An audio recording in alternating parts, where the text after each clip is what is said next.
Hello there, I'm Jimmy Vegas, and I want to start this video by asking you to put in the comments what you think is the best selling home console or handheld device for gaming ever.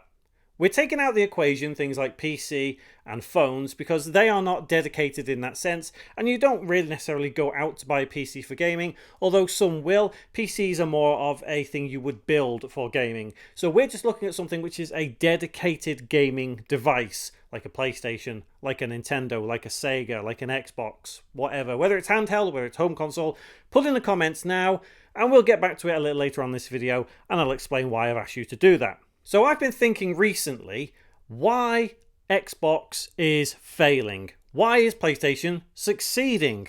Why did Sega fail? Why did Atari fail? And I think it comes back to their consoles, not the power itself, but the actual console. Right, let me explain just a little bit. If we look at something like the Game Boy, you look at its nearest competitor, something like the Game Gear. Now, the Game Boy itself sold well over 100 million units, and the Game Gear didn't. It sold 10, 11 times less than the Game Boy, and the Game Boy was technically inferior, and that's the problem.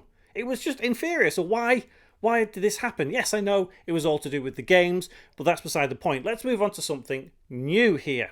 Let's look at the PlayStation 5 and its nearest competitor, the Xbox. Its other nearest competitor would be, well, would it be the Switch? Would it be the Switch 2? I mean, we've seen how the Switch 2 is going. It's been out a few weeks now. Fair enough, okay.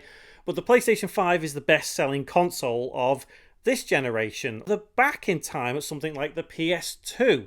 How did that sell? Well, some of you may have put that as the best-selling console ever, and maybe you're right, maybe you're wrong.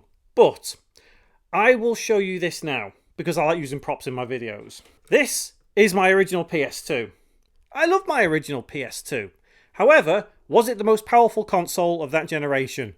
No, it was not. Some would say that the Xbox was the most powerful console of that generation, and perhaps they are correct. But that, the GameCube, if you've never seen one of these before, look, I'm in my 40s, okay? I remember gaming from a long time ago, and some of you probably don't even know what this is because you may never have seen it. You may have heard of it because of Nintendo Online or whatever, but this, the GameCube, was actually more powerful than the PS2.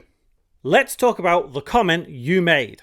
The most successful or, well, best-selling whatever console of all time, you may have put something like PS2, like we said. You may have put something like, well, not this is the 3DS, but I'll come back to this in just a moment. You may have put the DS. You may have put PlayStation 4, PlayStation 2, PlayStation 1, right? Okay, I get it. But let's look at the PlayStation 1, right? That generation, was it the most powerful console? No, it was not. Let's look at the, I don't know, here's a good one, right? I'm going to use this big thing now. Whoa, this. Xbox 360. Was that the most powerful console of that generation? No, it wasn't. Was the PlayStation 3 more powerful? Yes, it was. But did either of them sell more than the Nintendo Wii? No. The idea, what I'm trying to get to here, is that a console does not necessarily need to be powerful. Okay? The idea of selling 100 million Switch units and Switch being less powerful than a PS4, being less powerful than an Xbox One, that's just crazy. But it's true. Absolutely true. We strive for power. We strive for better looking graphics, and people want the next Xbox, the Xbox Prime as it is supposedly called, which I don't think will ever see the light of day. And the PlayStation 6, they want these to be the beast of machines, awesome graphics. But do you know what? They're going to be outsold by the Switch 2. And the Switch 2, in comparison, graphics-wise, is about as powerful as a PS4, people are kind of saying. Yeah, I know it's got some really, really good-looking games on there. I mean, look at the Final Fantasy VII Remake. You know, that being on Switch 2 is amazing in itself. What I struggle to understand with a lot of what Nintendo does is why they've made the choices they make. Now, what do I mean by that? Well, okay, if we take a look back at the 90s, Nintendo was dominant, but then they started struggling. I mean, look at the GameCube. Like I said, that was more powerful than the PS2, but people bought the PS2. Technically, if we want to get into it, the PS2 could have been even the fourth most powerful console of that generation because, right, bear with me on this, we had the Xbox, we had the GameCube, we had the PS2, and we also had the Dreamcast. Now, The Dreamcast was something different entirely. That was a beast of its own. I love the Dreamcast. Like I say, I'm in my 40s. I love that kind of stuff. But the PS2 was not as powerful as several other consoles of that generation, yet it sold more. Why? Compatibility? Maybe it was innovative. Maybe it had the games. Well, actually, it was all of those. That's the reason a console sells. Now, if you look at the Xbox, imagine if the Xbox Series genuinely had 500 exclusives. It may have outsold the PS5. And that's just it right there. Consoles are boring. They're just utterly boring, and they always have been. There are many people who eventually switch over to PC because they just find consoles boring and inferior, and yeah, I guess they are to a degree. And that's not me bashing consoles. That's not me having a go at game consoles and console gaming in general, because me personally, I'm not a PC gamer. But I know that PC gaming is far superior on so many levels. But it's not on other levels, just to be clear. There are many levels that PC gaming is not inferior. For example, the ability to just plug in, pick up, play, like that. If you want a PC to be able to do that, to just put in The Last of Us Part 2, Ultra HD, whatever, and play it, you're going to need to make sure you got the right graphics card, the right settings, the right setup, all that kind of stuff. Whereas you just stick in your PS5 Pro and off you go. So that's where I come from. I'm lazy, and I think console gamers in general are lazy, like me. That's why I find it better. We're getting off track here, and what I want to get round to is the fact that we don't need power for consoles.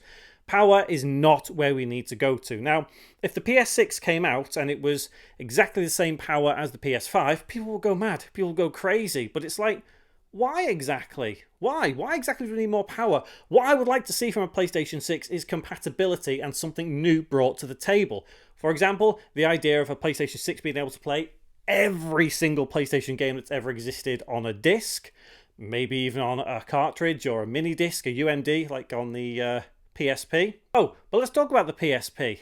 PSP was a great console, wasn't it? For a handheld device, the first one from Sony, brilliant. The DS outsold it, and then Nintendo made a cock up and made the 3DS because they got too cocky, too, big for their boots. Same thing happened with the Wii U. Is the same thing going to happen with the Switch 2? That remains to be seen. Sony, with the PS6, needs to have the ability to play all these games. That would be absolutely fantastic. That was what would sell it. And the PlayStation 6 could be less powerful than the Xbox Prime. It could be as powerful as a standard PS5. And there you go. It would still sell. Because power is not what is selling these consoles. And that is what we lack so much. And long story short of all this video, to TLDR, whatever, is that the games don't exist for us to play. And that's sad. It really is sad. Because if you look back at the 90s and 2000s, look at the crazy, awesome games that we had back then. No wonder that there is so much nostalgic feeling towards retro games. Seriously, just an unprecedented amount. Even in like the PS3 and Xbox 360 era, there is an unprecedented amount of feeling for retro games. Now, I know that things I've said don't necessarily line up with how the current market is with video games. Like, for example, the PS5 is the most powerful console, if you look at the PS5 Pro, and it is the best-selling console. So there are anomalies every now and again. But if you look back through the past generations, majority of the time, you're going to see not necessarily the least powerful console, but the most powerful console not being the best seller. And that comes around to, for example, PlayStation 3. That ended up being the best seller of that generation, but yeah, it was the most powerful, I think. But between them and Xbox, that is, by the way, I should mention that. When it comes to the Wii was just inferior to everything, and yet it sold really, really well. You look at PlayStation, technically, yeah, that was less powerful than the N64, but it still sold really, really well.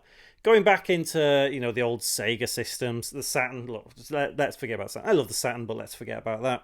Look at the PS4 and the Xbox One. Right, this one gets a bit tricky because the Wii U was technically part of that generation, but then the Switch was also technically part of that generation because Nintendo did a Nintendo thing. And the Switch ended up being the most powerful, the most best-selling console of that generation, and it was not the most powerful. It was in third place. The Xbox One X was technically the best one. PS4 Pro was technically the second most powerful one, and then you had the Nintendo Switch, which, was the best seller. So All of this comes down to, it doesn't matter how powerful a console is, just make sure that it's cool, it's innovative, and it has the games, and it will sell. That's what it comes down to. Microsoft, you've been cocking that up for nearly 15 years now. Sony, you've got too big for your boots, too greedy. Nintendo, same with you. Where does that leave us with consoles? Consoles are done. Anyway, after all that, please do let me know what you think in the comments below as well. And remember, you can edit your comments after. I'll be checking anyone that's edited their comments and put PS2, no one changed it or whatever, I don't know. There'll be some videos hanging around me as well. If you fancy clicking any of those to watch my other videos, you know, I do videos every single week. There is a subscribe there if you fancy clicking subscribe and clicking the notification bell so you can see more videos like this. But please do subscribe because it really helps me out. And anyway, hopefully I will see you in one of my next videos.